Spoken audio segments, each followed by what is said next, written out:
Hey guys, welcome back to another dynamic drawing tutorial. Today I'm going to be going over the best materials to draw a realistic portrait. Please keep in mind that I'm not saying these are the only materials to be used when drawing a realistic portrait. I am simply going to share the materials that I have had best experiences with, and I'm going to tell you why I have had good experiences with them. So without further ado, let's get started. Right now, I'm showing my favorite brand of pencils, which are Blick Studio pencils. Right now, I'm showing you the range of values I use when I draw portraits, from 6H to 6B.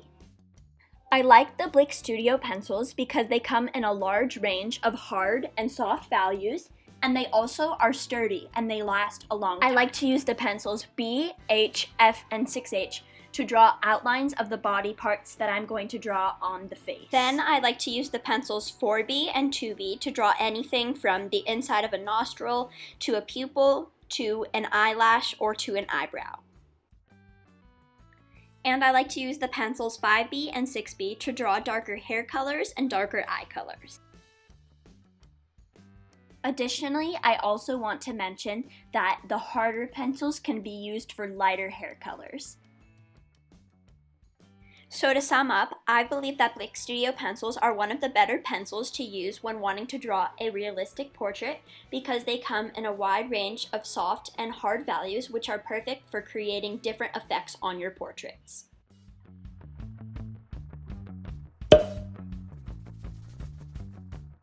My favorite paper to use is Bristol Vellum. One aspect that I like about this paper is that it's very thick at 100 pounds.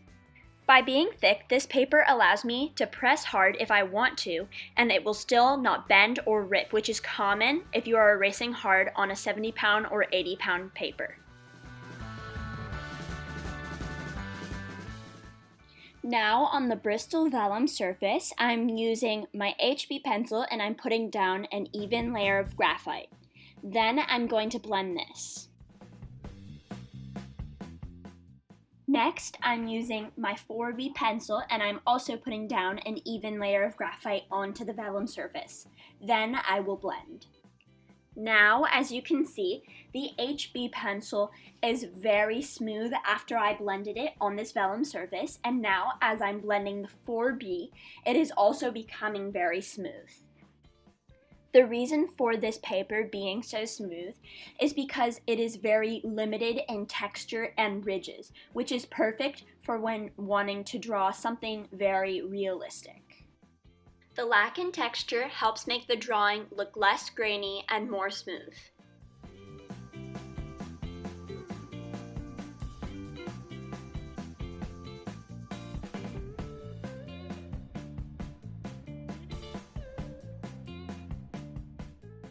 Now I'm going to be using a generic piece of paper that's 80 pounds and I'm going to be applying the same pencils that I used on the vellum surface, HB and 4B. Then I'm going to blend and compare the results.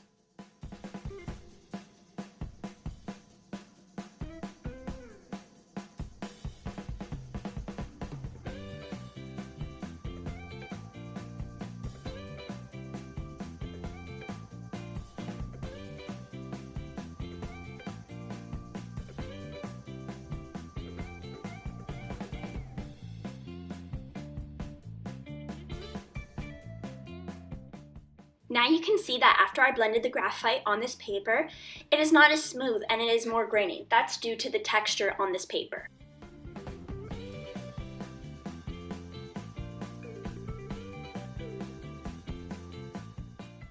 So to sum up my thoughts about the paper, I believe that the vellum surface is better to draw realistic portraits because it is smoother and it has less texture. This means your drawings will not be grainy. Also, this paper is very thick at 100 pounds, which makes it less likely for when erasing for it to be bent, which creates an even more realistic touch.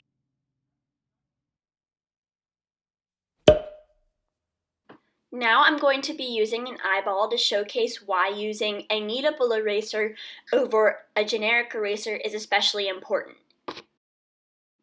Even though this drawing won't be very in-depth and realistic as a finished eyeball, I'm going to be showing parts of drawing an eyeball that are very important to have a very fine tip on the eraser.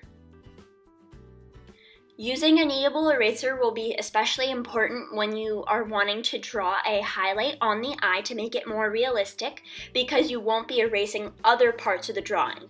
And a kneadable eraser is also important to dab away only certain spots where you want the drawing to be lighter.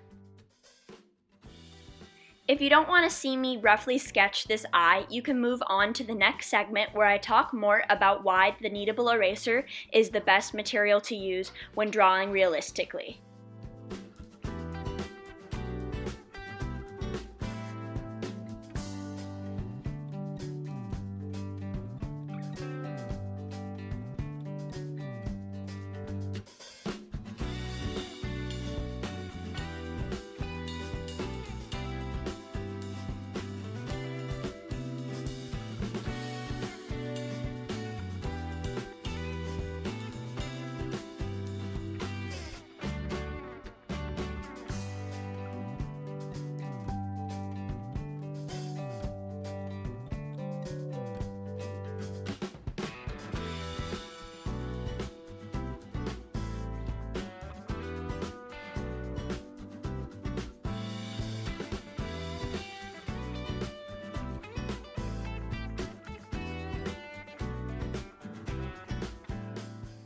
Now I'm using the kneadable eraser to create a highlight next to the pupil.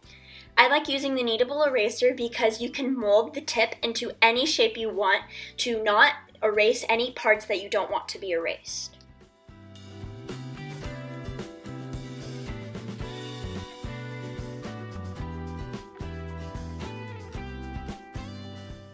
Now I'm going to be using a generic eraser and comparing it to the kneadable eraser. And as you can see, its tip is a lot bulkier than the kneadable eraser, and it is very uncustomizable. You can't make it smaller or larger just by molding it. And I also noticed that this eraser produces a lot more shavings that I would have to brush away off of my paper, and that would smudge the drawing, which was also not good because we want to limit the amount of times that your finger touches the drawing, because your oil in your hand makes the drawing sort of like a paint texture.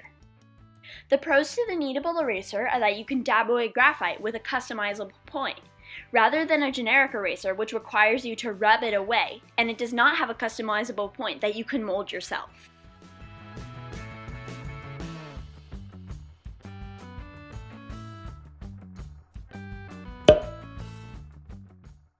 For blending tools, my favorite blending tools are blending stumps. I use a small, medium, large, and extra large.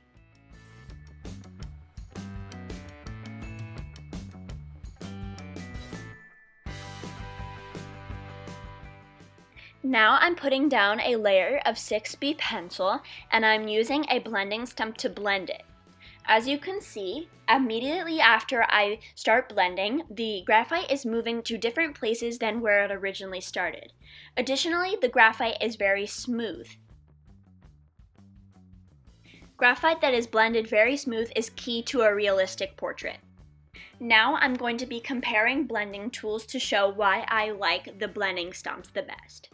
First, I'm going to be using a cotton ball. I'm going to be putting this into a tip, and I'm going to try to move around the graphite. I'm blending right now, and as you can see, I'm applying a lot of pressure, and the graphite is not moving around as much as it did with the blending stump. And as you can see a big block of graphite and then lighter graphite surrounding it. The transition is not seamless between the different values of graphite. When drawing a portrait, it's important that the transitions between different values of graphite are very smooth, because it won't look realistic if there are big blocks of graphite. Now I'm comparing the blending stumps to Q-tips. I'm putting down a layer of 6B graphite, and then I'm going to be using my Q-tip, and I'm going to be blending this graphite. As you can see, it is moving around. However, the transition is not seamless between the original block of graphite and the graphite that was moved around after blending. As you can see, there's a clear boundary between the lighter and the darker graphite. And you also have to switch sides after a short amount of time because there is minimal cotton on a Q-tip. And as the Q-tip wears down, the plastic part of the Q-tip goes onto the paper and makes lines, which are unnecessary and not good for realism. Before I show you my favorite pencil sharpener, I'm going to compare the pencil tips that are produced by the sharpeners by using first a generic sharpener.